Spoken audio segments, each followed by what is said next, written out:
Welcome back, friends, to the shop. Today's the big day. We start putting the wood shop together. Got all of the T&G up and it looks fabulous. I'll zoom out here and give you a little view. You can see most of it.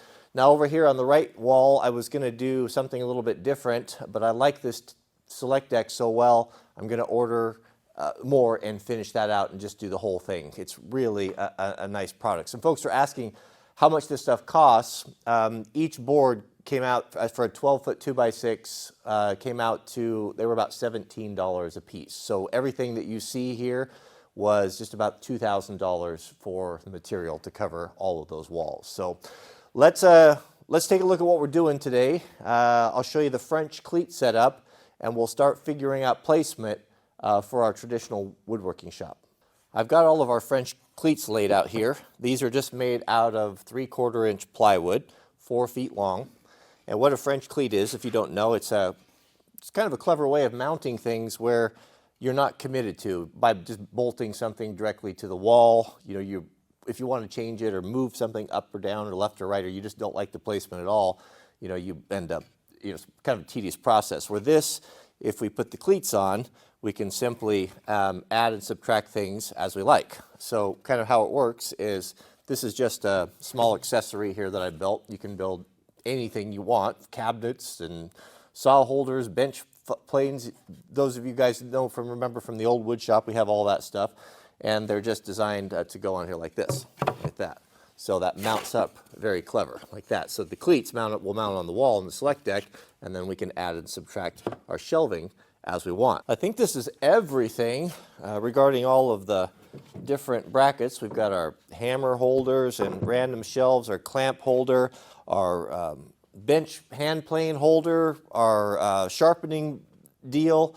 I think we'll start with the biggest one of the biggest ones, which is the clamp holder, and we'll lay it out on the floor and then get our placement kind of figured out. Placement of all these things is really important because when you're working, you want to be as efficient as possible.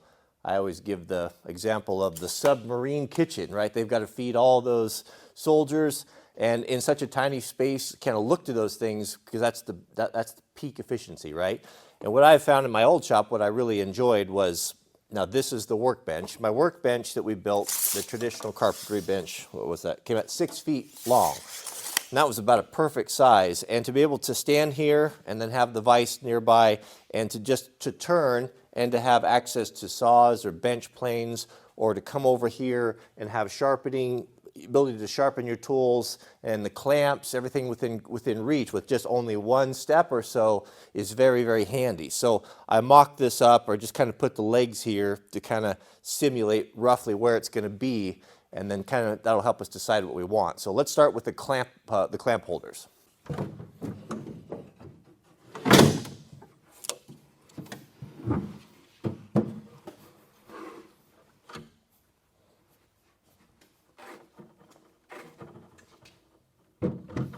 The 3 boxes I have here are the bench plane holder, the sharpening station, and the clamp holder. I was originally thinking having the clamps over here, but the more I think about it, I spend a whole lot more time on the sharpening system. So I think I might put the clamps over here on this wall, a little further away from the bench. And the sharpening system, or box where I do all my knife sharpening and bench planes and everything, it would be handy to have that accessible from 2 sides. The bench planes somewhere here in the field. Actually, let's start with this. I think that's going to be the right place for that, and then maybe a little shelf to the left of it. Yeah, I think that's going to work out great right there. I do spend a lot of time there, and this way we can get at it from both sides. So I set the height, pretty much works out just about right on top of the sawhorse. Now this, I built this years ago. I have to use a Sharpie there. The metal, I used 1/2 inch round bar for hinges on that, and it must have fallen out on the way there. So how this works, if you haven't seen it, so this is where I keep all the sharpening stuff. So everything to sharpen knives, everything I have with this fold-out platform, and my jigs for bench plane irons and chisels and stuff, and be able to get at it from both sides. The other thing that I kind of thought might be nice is, as far as how deep to set this, I've got some little 5-inch shelves, which are really a nice size. You can put WD-40 bottles on it, just small tools and different things are handy to have. And I'm trying to, this is kind of a small area, only 13 feet across, to really maximize everything. So everything has a place and a place for everything. And if we push this over about 8 inches or so, now we'll be able to French cleat this and put a series of small shelves on this end wall, which would be really handy. And that still gives us a couple feet right there for even more storage. In the last shop, I covered the whole wall with French cleats. We don't need to do that. It's a lot of, you know, this plywood doesn't look near as nice as that Doug fir, so we'll just cut the cleats, custom cut them to where we want them to be.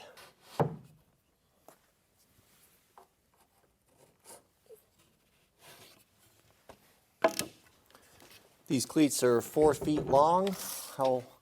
We're at, so we'll go 21 and 7/8 times 2. Here's a pro tip for you. When you got to cut 2 pieces out of one board like this, you want to measure from 2 ends. That way you can measure and go make your cuts and not have to stop. So we have our 21 and 7/8 right here. I'm actually going to go 1/8 shy right there. Now if I were to double this and go on and not account for the kerf or the thickness of the saw, this piece would be too short. So you measure from both ends. So we've got that 21 and 7/8 times 2. We're coming back, so 13 right there. Now we've measured from both ends. We don't have to worry about that kerf. And our waste will come out of the middle here instead of on the outside. To mount these cleats, I'm using 1.5-inch torque screws. Now, these are going to fall, these holes are pre-drilled already. These are going to fall inside right in the crack. So I'm going to move that over about 1 inch, which should be fine. I got plenty of room there.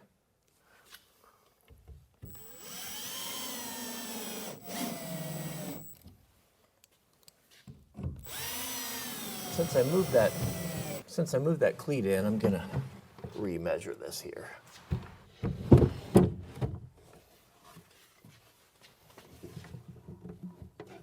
Bring these out flush. Looks nice. Make sure we're plumb. Perfect. Gives me the fizz to have things plumb. Now we can mark this guy up here. When you mark it on your finished wood, use very light markings, because I keep a little sanding block in here when I'm done. Then I just hit that with the sanding block and get rid of those marks.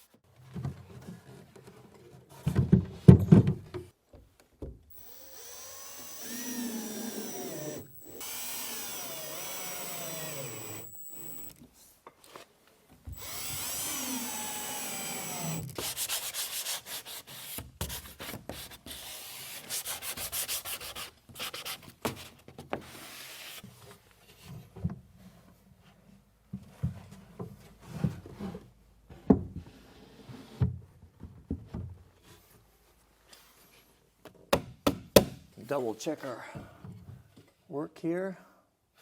Perfect. Can't abide things out of plumb. Now we have a really great workstation. This is just held on with magnets. This is the front handle from an old Stanley bench plane. It's tightening up there right there. I thought that was kind of a cool touch. And now we've got our full workstation. Plenty of room here. We're going to have a little bit of a dark corner right there. We want to make sure that the next, maybe right here we'll put this. What do you think? Maybe the bench planes right here, or maybe something smaller so that we can get in that corner better. Yeah, I think something maybe smaller. Maybe we'll put our holder for our hand saws. I'm so glad we labeled everything. Wood shop sharpening tools. Should be everything for that cabinet in this one box here, I'm hoping. Yep, plus some. All right, guys, so I think I've got everything pretty well laid out how it's going to be. So I'm going to reserve the top for the Russian knife sharpener. That's on a heavy platter, and that will stay up there with its components. I can simply grab it and put it down and use it when I want to reprofile things. Of course, this is my leather strop that I use for stropping that I put in my bench vise. The second shelf down here, I'm going to reserve this for all of my files. So I've got, and rasps. So 4-in-1s, triangle files, square files, small oval detail files, mill bastards, rectangles, you know, that sort of things. Everything that I have, pretty much one of everything that I can grab and go. On the third shelf, I'll have everything for the work sharp, the platter sharpener, which is the way I like to do most of the chisels and planes now. It's such a good sharpener, so precise. The extra glass discs right there, so it can change between mediums, and then all of the extra sanding discs and the little gummy stone for cleaning. So that takes care of that. I might even put electrical box inside of here, we'll see, but just as long as I have enough cord, I can simply take it and put it down the platform at work and put it back. Here we're going to have our traditional diamond stones, my chisel angle guide if I want to do stuff freehand, the Spyderco sharpening system. This is a pretty good way to go if you want to just grab something that's easy to use for kitchen knives, the ceramics. These are good for fishing hooks and kind of oddball things. There's a lot of different options. This is a pretty good little sharpener. And then of course my Japanese water stones with a Nagura stone right there. I don't use those as often as I used to. I only use those on my bushcraft knives. Down here on the bottom shelf, I'll keep the work sharp little belt sander. I use that on lots of stuff. It's one of my favorite sharpeners. And then a small box. I think this was belonging to my granddad. Oh, it's just miscellaneous stuff. So I keep my little extra like Torx wrenches and a clamp for different things, for like pivot points for folding knives and such. There's some extra Russian knife sharpener stuff. All those little miscellaneous details. These here, I usually kept these on top, and I'm going to move these. These are kind of cool. I'll share them with you. These are courtesy. A couple of these were for my granddad, but my father-in-law, Mrs. W's dad, he has an antique store, and he sent me full sets of numeric and alphabets, both in 3 sizes. So I've got the 1/8 inch, 3/16 and quarter. This is a full alphabet, so those are kind of cool. Look at the boxes. Aren't those nice? Machinist stamps. So these are for if you wanted to stamp in letters or words in metal or even wood. I use them for both. They're kind of cool to have, and the little cases are really cool. And then here are the numbers, a full set, 1 through 0 there on the small, medium, and the large. All complete sets. And those delightful little boxes. They're pretty cool. I don't use them often, but they're just so interesting to me that I definitely going to keep those around. So where we're going to put these is the next cabinet, and that's going to go right here. And we'll do that. We'll load that up next time. I got to think about this stuff for a while, what I want to put in it. This is fun. I'm really having a lot of fun trying to think about things and how to do it, and they may get switched around, but let me know what you think. What do you think we should put on the back? Where should we put the wall clamps or the big clamp station? If you have any ideas, let me know. And then once we get all this built out and all the cabinets and everything placed, then we'll lay out for our electrical, and then we'll do all of our electrical runs, and I'll share that with you too. Everything's going to be exterior mounted in conduit and steel boxes with good quality 20 amp circuits and plugs and such. So that's it. Thanks for watching. I hope you enjoyed this video. Please keep me in your prayers. May God bless you and your families, and we'll see you guys on the next video.